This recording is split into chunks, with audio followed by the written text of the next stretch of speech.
Оқиға 23 қыркүйек күні Жамбыл ауданына қарасты Благовещенка ауылында орын алған. Аудандық төтенше жағдай қызметіне сағат 16:52 шамасында жер үйде өрт орын алды деген қоңырау түскен. 4 минутта оқиға орнына жеткен төтенше жағдай мамандары жарты сағат ішінде өртті ауыздықтаған. Мамандардың сөзінше өрт пешті жанар-жағармаймен тез тұтату салдарынан орын алған. При выяснении причины и обстоятельств өрт оқиғасы салдарын анықтау барысында қарапайым қауіпсіздік ережелерін сақтамау салдарынан болған. Үй иесі пешті тез жағу мақсатында бензинді қолданған. Өрт тез арада тұтанып, оны сөндірмек болып далаға шыққан үй иесі өзінің үстіне жанармай бар бөтелкені төгіп алған. Бұл уақытта әйелі мен баласы бөлмеде болыпты. Үйден жүгіріп шықпақ болғанымен өрт тез лапылдап, жалын үйге өрбіген.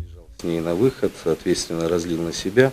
Қазіргі таңда ерлі зайыптылар мен 5 жастағы балалары аудандық ауруханада жатыр. Мамандардың сөзінше, отбасы өкілдерінің денелерін 30-50% күйік шалған. Мамандар жылыту маусымы басталған уақытта өрт оқиғаларының 80% жер үйлерде орын алатынын айтады. Көбіне адамдар пеш жағу кезінде қарапайым қауіпсіздік ережелерін ұстанбау салдарынан туындайды. Нужно своевременно.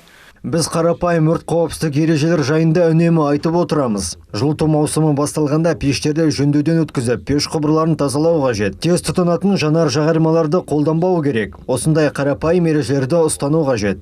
Жыл басынан бері облыс бойынша 497 өрт оқиғасы орын алған. Жалпы 47 миллион 174 мың теңгеге шығын әкелді. Биыл 29 адам өрт құрбаны болды. Бұл өткен жылмен салыстырғанда 26%-ға көп.